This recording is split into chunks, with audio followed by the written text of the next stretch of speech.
against Trace, who Trace has been playing more of the utility tops. He hasn't been on the carries like we saw from him last split, where he would bring out the gangplank from time to time when he could get his hands on it and really excel in that regard. We've seen Shen from him, so not really going to be stacking up those KDA numbers as high as we would expect. But we can see Varus going to be taken away. Very crucial ban from Ian, followed by the Rek'Sai and the Ryze over on the side of MVP. Going to be very consistent. It's going to be that Nidalee, the Trundle, and Vladimir. And this is what you were speaking about. On 6-11, we've seen from Trace so far Shen, Echo, Trundle, and Nar. So very much going to be the old school tanks. He was still playing the Echo. They got a victory with it, but we haven't been convinced with Echo after all the nerfs specifically targeted at tank Echo. So we're still waiting for Trace to take that next step. Show us a 6-11 champion. We've been waiting for the first Irelia in the LCK too, and Trace has always loved these off-meta picks. People probably forget his old 80 Rengar top days, so I think Irelia would definitely be an intriguing pick that kind of would be a Trace special. One that fits the bill. You see though, Elise is going to be the first pickup here for Jin Air. So Wing's going to be rocking that champion, and right now MVP looking to take away the SK Telecom special. This is what Jin Air banned against them in all 3 games. That Karma and Sivir off the board, get rid of that AoE move speed, and then they ended up just running all over him. But we can see it will be Sivir coming through, but it's also going to be the Shen. The blind Shen pick. Now Shen, of course, has gone up in priority a bit against a champion like Irelia. It's always been a decent laning phase. But there are champions that can deal with him pretty well. If you force him to itemize away from Sunfire Cape, so maybe into Spirit Village first, champion like Rumble can do some things, but doesn't have an interrupt. But again, with the auto attackers, with the Triforce top laners, the dodge field from W is relevant. Shen allows you to create these pseudo pick comps. In fact, Jin Air, we're playing the LeBlanc with TP and Shen top lane to extreme effectiveness. So it's kind of a takeaway pick in both regards, as the Sivir has been a pretty big staple of Pilot as well. Yeah. Well, speaking of staples, there's the Azir here for Kuzan, perhaps. I'm a long way through the draft, really, for Azir. Even after the nerfs, Azir's been either perma-banned or first rotation picked in LCK. I don't know if we've seen Ian play Azir yet, have we? Maybe one game. It's definitely not one of his staples. It's more the Ahri school of thought than the Azir. Well, Varus especially for him, but that went off the board. But we can see not going to let Karma go through to the next round, so they can still net that double move speed composition. So they take it away from themselves, whether or not... Oh, actually, no, that will be the support there for Chei, as the Azir, of course, is locked in. So Kuzan going to be bringing that one to the table. We'll see what clear wars. Looks like that might be it. If they go ahead and lock the Victor in. So have a long hover, but not a whole lot else, like really priority picks that they would go for at this point. That's fair, and it'd be the double line wave clear with Sivir and Victor, so the Stolfest definitely a possibility there. If you have a champion like Fiora, it's great to have Sivir, Victor in other lanes, but Shen, another champion without great wave clear that can really open up a carry, so you can go for riskiness in other parts of the map. And speaking of riskiness, I mentioned that Ian does love that Ahri, specifically in the promotion series was defaulting to that champion. So we've been waiting and hoping for the Ahri to be seen play in LCK, because no one else is really playing the Ahri. Yeah, well, it looks like they're going to go ahead and save that last pick for the mid lane. It will be Graves in the jungle for Beyond, something, as you mentioned, the promotion series, we saw a good amount from him with stealing away Barons and Dragons. We also saw it a week ago against SKT, and it got run over in that infamous Game 1. Also worth noting that Winged actually put out a carry performance on the Graves in that Game 3 against SKT, and just completely out-jungled Bengi. So, or Triforce, his Thunderlords, the Thunderlords Graves is what I'm going for here. That was just a stupid amount of damage with Dust Blade and everything on top of it. So in general, a lot of takeaway picks, you'd have to say, by MVP. These are picks that Jin Air have been playing to really good effectiveness. Now we need to see AD carry and top laner. Will we finally see something crazy from Trace? That's what we're hoping for. Yeah. It could be the Gnar that he played to, let's say, mixed success in his career, and it didn't look great this season. But he's mousing over the Irelia. That'd be great to see. We could just see this come out. I mean, we saw a very interesting build with the Irelia just the other day. Went for a second item Wit's End after the Triforce, and then built full tank. Cuvée. Yeah. Later on, he did eventually sell it. Yeah, he did sell it a little bit later on. He realized, oh, you know what? I don't need this much MR. I can actually survive with a little bit less. He sold that and got a Blade the Rune King later on in the game, but it was very effective. We can see that it will be locked in, so Trace now going to be trying his hands at a very aggressive top laner. How that one's going to go into the Shen doesn't seem like it's going to be the best, but... Well, Shen has been the answering pick in a lot of matchups, has the ability to have that dodge field in lane. In general, goes for a tank. He can build Sunfire very happily and just try and hold the wave, and then has more options with the Stand United. and the Summoner Spell Teleport. So definitely not going to be killing the Irelia in the matchup, but flexible, safe, a good team pick. So very much going for Irelia because one of the few top laners available. And we see the final lock-in will be returned to the LeBlanc for Ian. So not quite Ari, but same sort of flavor with the LeBlanc. Right now, Kuzan's hovering over the barrier. Whether or not he's going to change that, we'll have to see. I think he's going to go ahead and keep that one just to try to mitigate a lot of that burst. Sometimes you could see the exhaust coming out.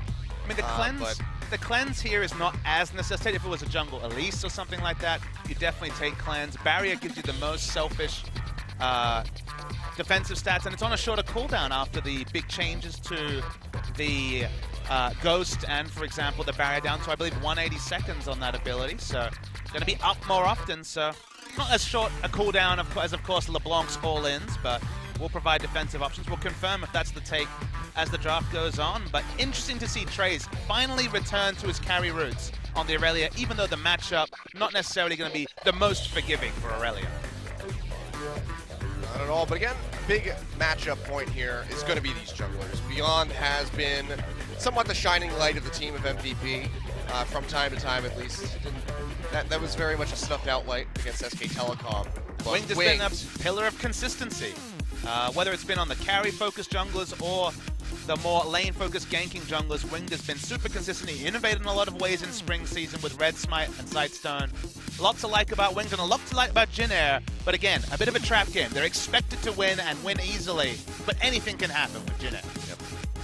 Well, we'll see if they live up to that Robin Hood name or if they will actually be able to maintain their dominance up in that top side and just continue their path toward first place.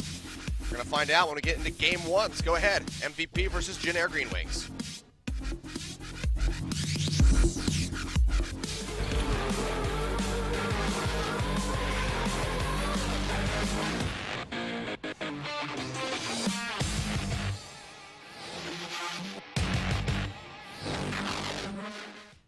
All right, Mountain Drake will start us off. So glad to not see Cloud Drake, because good lord, that's all Monte Cristo and I had just a couple days ago, really. Sounds like you had your head in the clouds, Achilles. Aha! We did actually have a very fun game with the Triple Infernal, but then a lot of the other ones after that were all Cloud, so it makes for a very boring first, 15 minutes of a game. Again, there's two schools of thought. Some people just go kill that Cloud Drake, try to re-roll for a better one, but increasingly, you just don't want to make trades where you get the Cloud Drake and the enemy gets a permanent gold from the turret in general. Maybe a Rift Herald is kind of, depending on the matchup, is acceptable, but you never really want to trade for a Cloud Drake. Yep.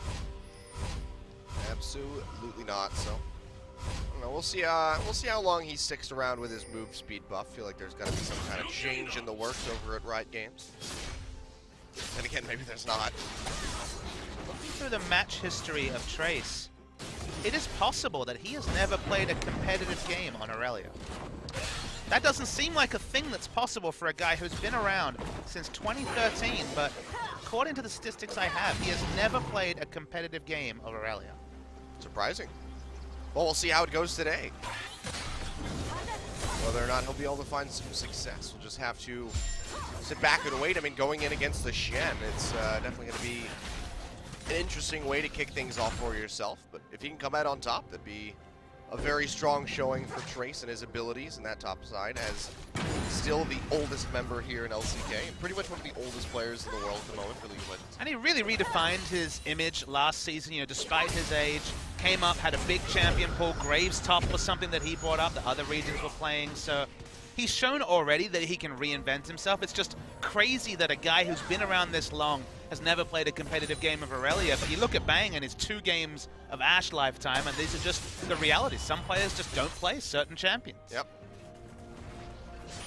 But for now, it's just going to be trying to farm up in that top side. You see, of course, the Doran's Shield for ADD. It's been increasingly popular. But Winged, for the gank from the bottom side. MaHa going to flash away, but the tether still lands. He just uses the spell shield at the wrong time, but they turn back on the Chei, trying to get the kill. The Ignite's taking one last auto attack, finds the first blood. Trace goes in to try to stop the Shen. He'll just dash back in. They fire back a kill, taking out MaHa. Repel up into the air. Wing trying to get out of there, but he gets taken down beyond. Flashes in for the point blank auto and takes him down.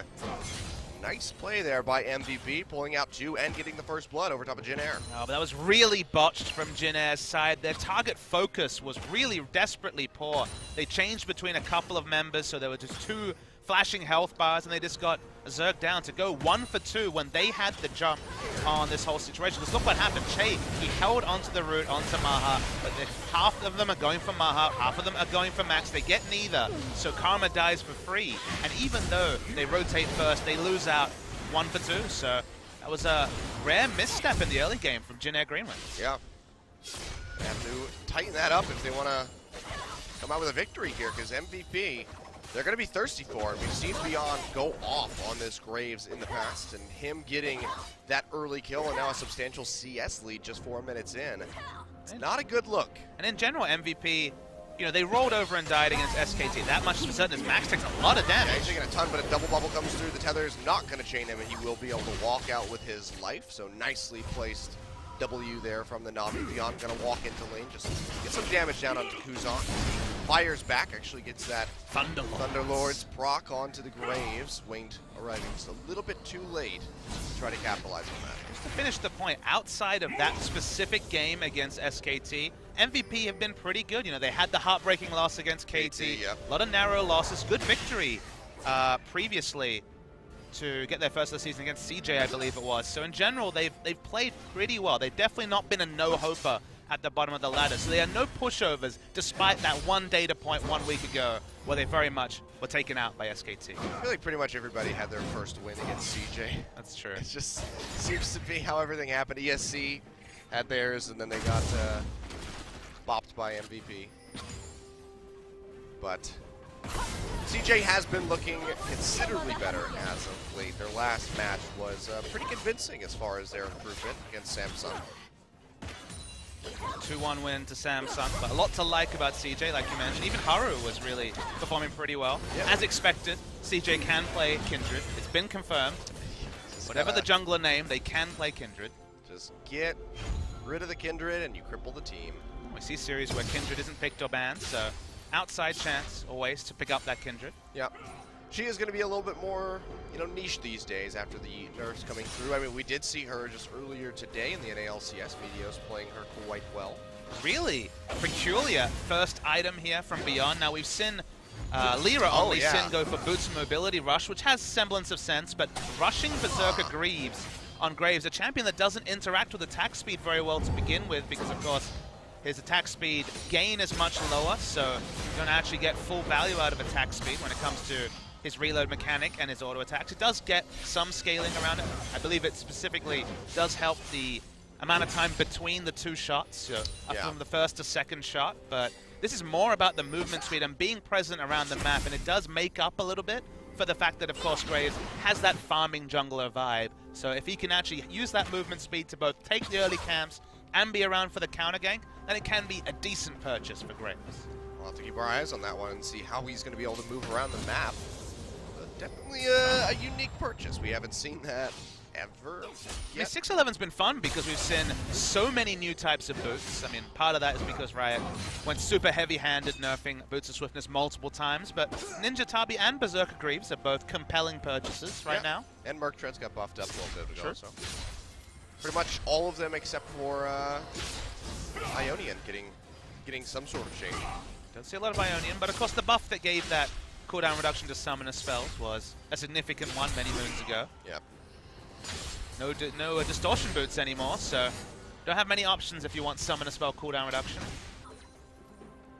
See the wave crashing into the tower there for Ian. Has fallen considerably behind Kuzan, almost a 20 CS lead at this point.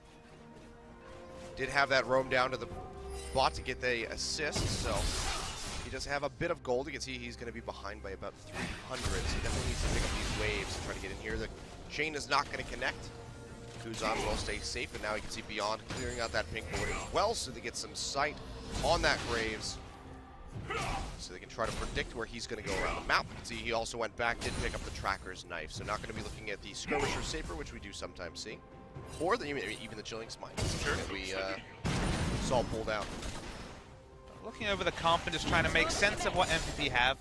Ironically, Jin Air ran a pretty similar solo lane comp. I mentioned it in the Champ Select versus, they were running it versus, I believe it was Africa with the LeBlanc Shen. What this comp does, and especially if you factor in early movement speed on the Graves can actually try to take the alpha role in the jungle here, walk into the enemy jungle, and he has double teleport and Shen ultimate to back him up. So you can actually play as if you have a mid laner like Twisted Fate and be super aggressive on the Graves and know that when it comes to rotations, you will always have your solo lanes faster. Shen will be there, and LeBlanc, just a fast roamer to begin with, and with teleport, even faster. So could see Beyond play really aggressive with this particular lineup. Yep. Trace up top, going to try to trade some damage back onto ADD. This is that ultimate, but the minion waves are just ripping through his HP bar just as much. So trade in the end will be fairly even. Ultimate's on a short cooldown, so you can use that pretty loosely. Beyond face checks the pink board. Gets caught by the Cocoon, but it's fine, still able to clear that one out. The chain will connect onto Kuzan, but of course, no further damage going to be coming out. Just going to be some trading back and forth between these mid laners. You can see the Null Magic Mantle there for Ian. Going to be looking for that Abyssal Scepter start. Whereas Kuzan feeling comfortable, even with that high burst mage against him. Just going to go straight for that natural. We'll wait and see if Winged is inspired by what Peanut was doing last week with the Proto Belt Elise. Yeah, I would love to see that one again. Saw Dexter talking about it on Twitter, messing around with it in solo queue. It seems like a lot of junglers are really enjoying the build, and if you hit a Cocoon, then you can get multiple missiles with the Proto Belt, get into melee range, and we all know about the executes in Elise's kit, so if you're feeling like your team needs some damage, Proto Belt Elise seems like a really nice flexible option for a champion that always had a really open build path from the jungle. Yeah, it's nice to see Peanut do that. Bring back the interesting adaptations in his builds and be super aggressive. You can see Trace is trying to bait ADD in here. He's going to get the stun off. He walks back forward to trade Winged, not finding the opening yet. Beyond's on the roam over, so we will have a 2v2 up on the top side for Stand United available for ADD should he have to channel it onto the Grave. So far, ADD's just not biting. Elise is still there as well, though, so a lot of patience with the junglers. Here we go. Goes in for the taunt. Trace is down to about half HP, throws out the ultimate. Beyond's coming around the sidelines. Winged as well. Sees that they were just going to turn straight onto him, so he backs off. Allow. Oh, that's a ward in the top river that he got spotted by. Ah, okay. I thought it was a Scuttle Crab at first. I was like, well, he would know to go around the Scuttle Crab, but it's actually a ward at the base of the ramp by the look of it. It's really good timing for the counter gank from Beyond, and the more important thing is he's there to help push in. Remember, Shen, pre-Sunfire Cape, finds it very hard to push in a minion wave, so does allow the preferential back timing to come for ADD. Looks like he might even be greedy. Now if he sticks around, he'll get an extra wave and push in, so happy times for the Shen. Yep.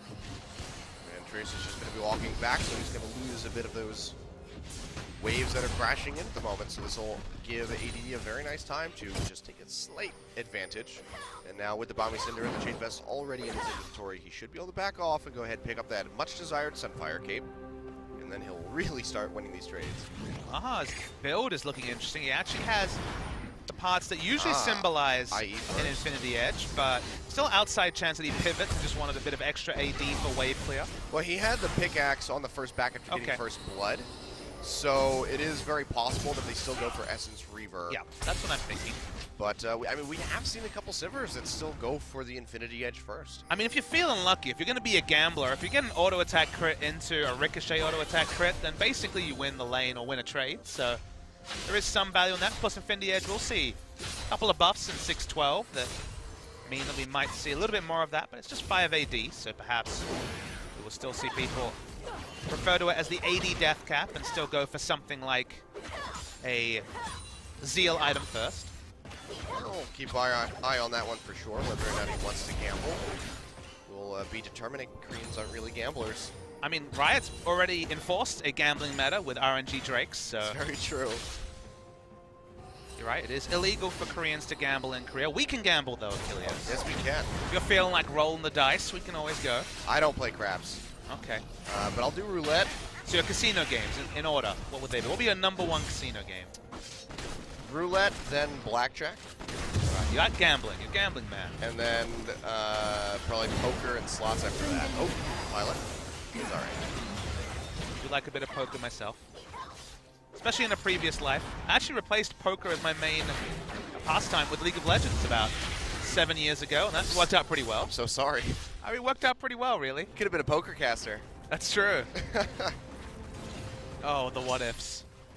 Let's shuffle up and deal, Achilles. It's all right. Yeah. Now I want to go to the casino. All right, well. One day. We've got a series to get through first, Achilles. Yeah. All right, confirm. We're going to casino after the series. Nice. We're putting it all on black? I don't know. You've already ummed and ahed too long, so clearly we are not. Yeah, we got to go for red. All right. You have to look for the pattern. See the I don't want to hear your the scheme, computer screen that reads off like yes. the past hits. You gotta go for the pattern, man. The pattern has won me some money in the past. All right, so oh dear, adhere to the pattern. No, also just don't take gambling advice from me, guys. Don't gamble, kids. It's bad. You'll lose more than you invest. And adults gamble responsibly. Do they? I'm just giving them advice. Gamble responsibly. Oh, I thought that you were making a statement. No. That adults gamble responsibly. I was like, I know a lot of people that don't do that. We don't espouse those sort of things on this LCK1 stream. But we have to have something. We can't have cigars or wine for gentlemen joke after. Can we have gambling? Taking away the wine was like, that cut me pretty deep. I'm going to be real. I remember the genesis, the community genesis of Gentleman Joe was the first legendary many years ago. Oh, Kuzan though, taking a ton of damage. That chain's going to be flashed forward by Ian to connect it. Coming in too. Taking a ton of damage. The barrier not going to be enough to keep him alive. And now Wing caught out by the bubble. He goes down. That one going to be picked up by the Shen. Nicely played here by MVP, and they're not done yet. Chasing onto Trace. Don't have a red buff here for the slow. They throw out the smoke bomb. Doesn't have the movement speed though. Trying to get on here. 80 flashes over the wall. Gets the taunt, and they take him down. A second kill now for the Graves, and it's 5-1. Chei, though, shows up in the mid lane. Flashes forward with the Ignite, takes out Ian, so they do find a fireback kill. But still, MVP coming up with 3 in the mid. This really was smart, playing around the Shen ultimate. They were able to get Shen into the midst of the fight. So while it looked like a bubble, was actually the Shen taunt first. But we'll watch the extended trade. The big story, of course, is Stand United. You'd think Jin Air would know about this. They ran the same comp. But LeBlanc gets in there. Shen taunt into bubble. Goodbye. And then we saw the chase and the boots rush. You know, the Berserker Greaves coming in. Ian lives on just a sliver of health. But they can chase in. ADD has his flash. Flashes over the pretty thick part of the wall, but does it successfully. And that means a lot of early gold. And suddenly, the Robin Hood fairy tale is looking a little bit more likely as MVP have a nice early lead. Yeah, 1.4 thousand for them so far. Lanes are still losing fairly significantly in CS. You can see 20 discrepancy in the bottom lane here for Pilot, who's actually going for the Essence Reaver build, the more, the classic for this Lucian. And MaHa's gambling. He went for IE first. I'm going to have to report him to the police. I think he's A, too young, and B, not allowed to gamble. Actually, the B is the first point. Well, yeah. He's really not allowed. He's not allowed, and he's also too young.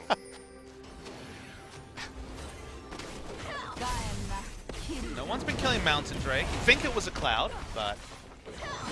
We had a 29-minute Cloud take. We thought that we weren't going to see a single Dragon take in that whole game, and then they got ruined for us.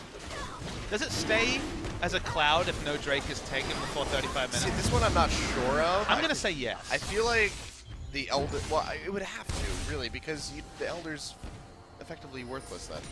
If you think about it, So the Rift Herald was replaced by Baron, but I don't believe there is that precedent for Well, yeah, that's what I'm saying. Like, you need to take the prior Drakes, because otherwise you don't get the It has a bottom. base value. You don't get... Well, it's not nearly as good. You're just taking a really lesser Baron at that point. And yet we still see some interesting trades of Baron and Elder Drake. I feel like there's a moment for that. You have, like, triple Infernal. Sure. It's good, but... Also, if you have super hard initiation and you can make sure you fight in the next minute and a half, by all means, consider it. Just when we see these kite comps take an Elder Drake in exchange for the Baron, I'm like, no, that's not how it works. Just like Longzhu in their last series against Rocks. Oh, Longzhu. One day we'll get around the Longzhu mystery. I don't know if we will. Send the Hardy Boys then. Do you know who the Hardy Boys are? Yes, Because you're young. I'm young, but I'm not that young. Okay. I know the Hardy Boys. Kids of the 90s know this. I hate that whole 90s kid stick. Like, no. Trace hasn't been the edge, but a lot of effective health and the Sunfire means that Shen can just trade CS in the top lane, which sounds good for Irelia, but Shen becomes immovable and will always have that teleport advantage just by virtue of having Stand United. Really deep invade here by Beyond and Ian as they go Trace has no teleport and they have a Shen, so they need to be very careful about contesting the buff. This is the playstyle I was talking about that you can do. Wing does get it with the Q. Ian dashes forward with the distortion, snaps back, finds Kuzan. Here comes Stand United. Kuzan goes to the wall, still gets locked up. Nice Emperor's Divide, popping him back over.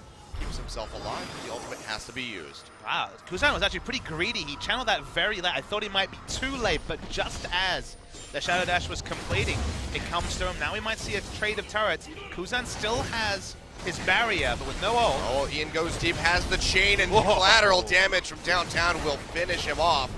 Coon goes out, but that's not going to do anything to stop MVP from taking out that tier 1 tower. And looks like they are not. They're going to keep continuing on to this tier 2, and they have the damage to take this. Jin Air can't do a damn thing to stop it. They'll get the tier 1 on the top side, but losing both of your turrets in mid, that is crippling. Exactly. Now there can be so much deep vision for a flank teleport from the likes of either the LeBlanc or the Shen. A team with double TP taking down both mid lane turrets pre-20 minutes can be a disaster for the side of Jin Air, as they only show River City Nami for a second, so I don't get a chance to tell her to close her mouth.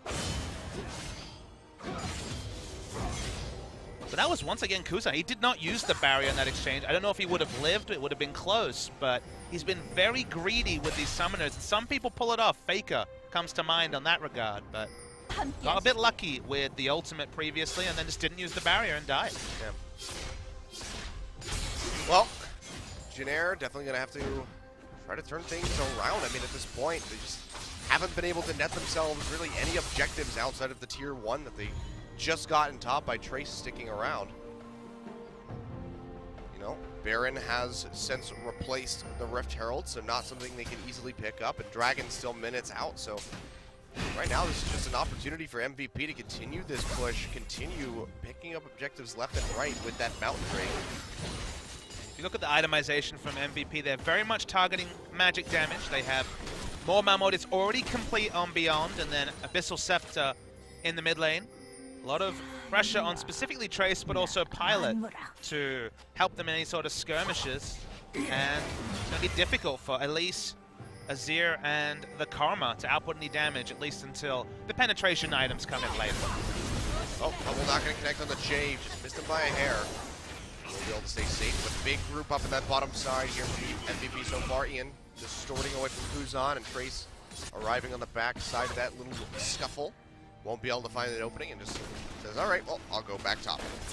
Second Mountain Drake would mean the 1-3-1 could be very powerful from MVP. Trace is so far away from being able to itemize both against Shen and Ian, and he's going to need Magic Resist soon to be able to combat the LeBlanc if we do see Ian rotated into the lane against Irelia. So for now, a lot of headaches for Jin Air in terms of itemization, and MVP already have a nice lead. Yeah. Saw the culling used there on a MaHa, but Ebb and Flow will sustain him, so he can stick around to that bottom side.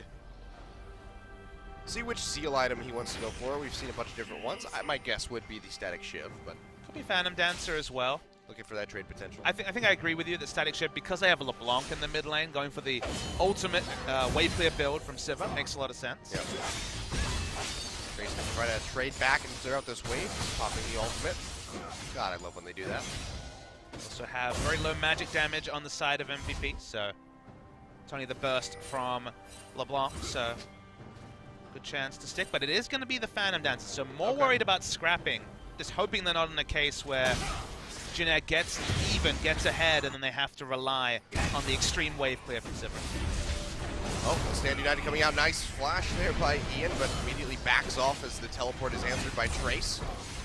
So he's just going to group up this mid lane at the moment. And that was actually a mistake on the distortion, because if he flashed aggressively, then instantly went back to his distortion, that was strange. Oh, well, Wing's going to go ahead and get taunted up here. It's going to be the dodge field drop on the ground. Flash coming out from Kuzan as he tries to dash away. Trace is trying to sit in the front lines. Dragon has since spawn. It would be a second Mountain Drake for MVP. Definitely want to get their hands on that one, but Jin Air are going to do everything in their power to stop this. We can see Chei and Pilot pinching up from that bottom side. Just going to turn back to the wave. Looks like both of these teams are going to go ahead and abandon this Drake for a little bit more time. Yeah, Winged will back off, but they have no vision of this Elise. With the fact that he still has teleport, ADD going to be happy to just re-enter into the top lane. Trace's TP is down, so double teleport means that if MVP are smart and send their resources to the right lanes, which crucially has not been something they've been great at, they've been one of the teams that's been the guiltiest and not playing the map and the side waves so well. They have a lot of options right now, especially with their power and their early wins. Well, on the hunt gets popped, here comes the tidal wave. Looks like it's not going to clip anybody. Trace and Chei are able to get out of there in time, making use of that shield there from the Karma. Now Jin Air gonna feel comfortable to start this one up. ADD still has the teleport available. Will be coming down straight onto that board in the middle of the river. He's gonna drop, and they go straight onto Ian. Trace trying to get the damage in, but he takes a huge chunk straight back onto his face. MVP looking like they just want to kite this one back, regain as much HP as they can. You have several members chunked low. Winged and Trace as well have taken a considerable amount. They're gonna go back to this dragon. LeBlanc can teleport back in. She's backing now. They're burning this one down fairly quickly. It might just be a Smite Ward. It's gonna be Beyond coming out on top. Takes that one away. ADD gets the taunt on the wing. He gets popped up in the air by the bubble, and he goes down. It's gonna be the Shen finding the kill. Can they aggress? Can they continue this push? ADD goes forward, trying to get on the Trace, but the Everside comes out, but here comes Ian over the wall. Oh. The chain not gonna connect. The Trace almost goes down, but in the end, it's gonna be an Elise and a second Mountain Drake picked up here for MVP, and they're not done. The pings are coming out onto Baron. Be risky to start the Baron. Their Baron damage isn't fantastic. They do have a Graves, who is very big at this point. They're gonna try it. Jin Air haven't sussed it out yet, but they will be checking soon. They pinged it immediately as MVP was roaming over there, so they have some idea that this is going on, but they're not going to be able to arrive in time. Double Mountain Drake means so much damage, and MVP will take a very early dragon here in 25.5 minutes. Off the backside of that Drake, they are in full control of this game. And while MVP haven't played the sideways well, they have been assertive when they've been given the option to be, especially in this game. It was a nice turn. LeBlanc is actually still walking when they get the first pick. That was a true 4v5 against the enemy. And from there, taking the Baron was a sort of assertive call that some teams find it a struggle to make, especially teams coming from the Challenger League, but very nice. And this is the scenario. This is once again feeling a bit like that Robin Hood scenario for Jin Air Greenwings, because MVP are in firm control of this game. Well, a loss here for Jin Air would be pretty confusing, really, with how good they've been looking. And also might set a very poor precedent as they do go on to face the Rocks Tigers later this week on Wednesday. That's sounding like an exciting one, but Or Thursday. It's on Thursday. we are in best of threes. The world now knows how great it is to not have best of ones. This might just be one of those games that came unstuck very early. When we saw those picks, you'd think MVP playing the same comp Jin Air played to great effect last week would be enough of a information on the side of Jin Air to be able to play against it. But in general, MVP have rotated around the map very smartly with all their TPs and the Stand Unite. EU's still working it out. They don't know the glory of the best of 3 yet. Best of 2's is good for a competitive format, but no one likes a tie, let's be real. I mean, I am half British, so ties are all right. I'm a big fan of best of 2. I'm definitely a naysayer. I do like this fact that we've always had either red side or blue side being OP for a long time, so the fact that you get to play once on both to me was always pretty attractive for best of 2. Makes scheduling better as well. It's not a bad format by any means, but it can be unfulfilling sometimes. Yeah, coming out with those ties. I want to see one more game. See who really would win. But then you have those Kongdu Monster versus Spenu matchups that go to the 3rd game. And you're like, I don't know about best of 3 sometimes. It's very true. That is very true. It does make for longer days as well, generally. I mean, we had 7 hours on Saturday. That was a blast. Well, I mean, there were asterisks to that. There was a remake in the game, in the first game. But look at this siege coming up here from MVP, splitting in that mid and the top. They get a huge amount of damage in onto this tower. Will be able to finish it off. Wings. It's caught, goes straight up into the rappel, but doesn't really have anywhere to go. Jin Air, or MVP rather, just decided to go ahead back out of the base. They don't want to overcommit and end up losing out these fights. They're very happy just taking down that inhibitor tower. You can see how this game from MVP is very different to others. They have such a big lead in the early to mid game, but the fact that they play the map pretty poorly doesn't come back to bite them. You look at the bot lane, it's basically equalized in the middle, despite the fact that MVP have had the pressure around the map for at least the last 10 minutes or so. They haven't been playing the lane smartly. With double TPM, and Shen had both teleport and Stand United available. They didn't send anyone to the bottom lane. And they haven't monopolized the vision around the bot side either. So MVP getting away with being a bit reckless in terms of macro play, purely because they're so far ahead. And now Kuzan is very overextended. Yes, he is. He dashes back, but here comes the Shadow Dance. They find him. He has to flash away, but the damage is coming through from MaHa with the help of Ian. They take him down.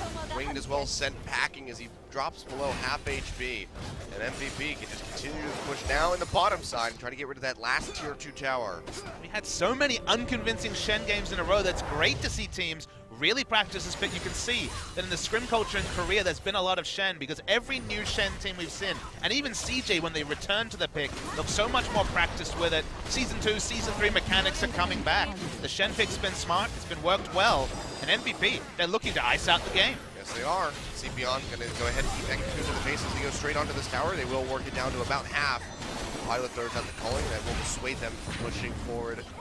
Until that wave comes through, AD is still splitting in this mid side. Trace and Chei both going to roam over to try to answer this one. You can see the ultimate being thrown out, just trying to clear the way before it can really get up to that turret. But a big wave building up to the top side at the same time. Yep, so now the minion waves are procced pretty well, so they will have this group minion waves coming top. I guess Irelia will be sent to answer. She doesn't really have the tools to do so. The only really champion they have on the side of Jin Air is Kuzan, but I guess Pilot can do a decent job against super minions as well. It's not super dangerous. Oh, my apologies. They haven't taken the inhibitor yet. Yeah, they just got the inhibitor tower. But look at this really greedy build from Ian. Went straight for the Luden's Echo. He has Abyssal Scepter. The magic resist numbers, if you look at it, are not massive on the side. I guess Locket means that maybe Void Staff would have been the better choice, but specifically if he finds Pilot, there is deletion damage available, and when it comes to Trace with just a Spectre's Cowl, probably going to be doing good damage to him as well. Yep. When Irelia's ahead, she can dive in, really take out your carries, but when she's behind and hasn't been able to build up the tankiness to deal with burst in both physical and magic damage form, she will struggle to be a frontline diver. Well, it's an Infernal Drake. Yeah! And Beyond is already on top of this, and he's going to be able to take it away. So double Mountain plus Infernal for MVP. They have pretty much all of the tools necessary to close this one out.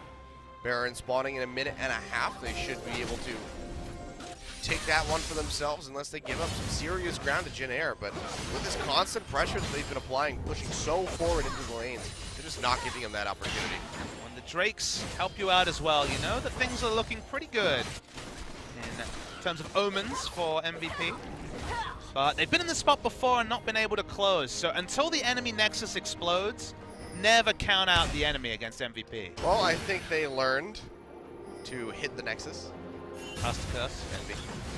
But hopefully they will be able to hit the Nexus and kill it this time, as they have failed so many times to do so before. It sounds like caster bias when you say things like that, but the reason why casters say things like that is you want to see reward for purchase. MVP have looked at their gameplay in the last week. Remember, they haven't played since they were smashed by SKT, and already they've put together a 30 minutes that's probably the best of any game they've played this season. So reward for hard work and improvement is what you always want to see as a caster, but there's always fight in Jin Air, and the moment it goes to 40, 50 minutes, the moment the death timers get right back up, you're worried that a couple of team fights and Jin Air could just pick up the victory. Yep. And it's not only that, it's also just having those standings shaken up. I don't want CJ Entus to be the bottom team for the entire split. I would love for them to find some success and knock somebody that's been on top of the pedestal for a while down to that level that they're currently on. The thing about leagues is growth. You do see the growth of the bottom teams and sometimes the atrophy or falling down of top teams. Jin Air took the first Baron uncontested and nothing will change. Sorry, MVP did. Nothing will change for the second. So a second uncontested Baron. MVP. A 10.2 or 3,000 gold lead. And Jin Air, I don't think there's really anything they can do. Look at this, 3 people hitting ADD. And he's only going to take about 10% of his HP for it. Randuin's Sunfire Cape, Merc Treads, and Spirit Visage. People are tickling him at this point. Yep. Even MaHa takes a bunch of those shots from the calling. They're just going to get healed back up by that ebb and flow from Max, and this just gives MVP the opening to push in, take out this inhibitor, the first one going down. And now we can just rotate over to that bottom side or even the mid where the wave is getting ready to crash. How aggressive are they willing to be? No one is truly tanky on the side of Jin Air. They have a pick comp with Shen, LeBlanc. Specifically, Graves and Sivir can do some decent burst damage also. So we're waiting for that big pick to guarantee the victory for MVP. Ian goes over the wall, snaps right back. This inhibitor tower being taken quite low. A couple more auto attacks. There it is. We'll finish it off as MaHa gets the last one in. Now on to this mid inhib. But MVP still looking to play a little bit more conservatively at this point. Jin Air trying to find some sort of opening with Kuzan just can't even position the Sand Soldiers advantageously enough to get damage in and try to poke MVP back. They just don't have the item timings to really look for a fight on the side of Jin Air. Irelia behind again. Night and day from an Irelia who's crushing lanes. So right now, not really pressure in any lane. Shen's teleporting back in as the home guard, but quickly cancels it by autoing. Coming in on that top side. Looks like he's just going to get the waves moving, try to work them into that nexus. Oh, he has a Guardian Angel. That's nice. Nice. He is literally unkillable now. So just trying to get those waves moving into the super creeps onto those Nexus towers so the rest of MVP can take out this third inhib in the bottom side. MaHa actually takes a ton of damage. Cullen comes across. It will pop the shield from the locket to keep him alive. And again, he still has heals, still has ebb and flow. So they should be able to just stick in this bottom side for an extended period of time. Baron buff still just past halfway done. So they will have these empowered waves for a long time. Lifesteal also strong on the side of Sivir. He's already back to full health. Yep. There's a third inhibitor turret down. Nami goes down. sent Wing out. gets found by the taunt. Chain has to go up to the repel to go ahead and cancel that one out. The bubble's not going to connect onto anybody. Beyond still is able to finish off Wing, however. The inhibitor is going to go down now. Super Creeps pushing in from the top two lanes, top and mid. Carried by Baron. This is just going to be the next turn. It's falling. 35 minutes on the clock. MVP, what a concise victory. The PM stands united, used at the end. The Nexus falls and Jin Air are down a game to kick things off today. What is it about summer seasons, Achilles? What's old is new again. Once again, Jin Air return to their roots. This team has always been able to get themselves up for the big games. It's some of these games. It's the reason why whenever you take out a big scalp like SKT, a game against MVP, a game against the bottom three team is always a trap game, and Jin Air fall into traps. That's another consistent thing about Jin Air. Really nice performance by MVP. They drafted a Jin Air-esque comp. They played it well. I liked Beyond and his Berserker Greaves first. Graves sounded crazy, but he made it work. The movement speed meant they were in position. They got good picks in the mid game, transitioned them into dragons, transitioned them into turrets. In general, played a measured game that was different from a lot of their other wins. Fourth win on the board, MVP convincingly beat Jin Air. That they do. We can see Chei doing more damage to champions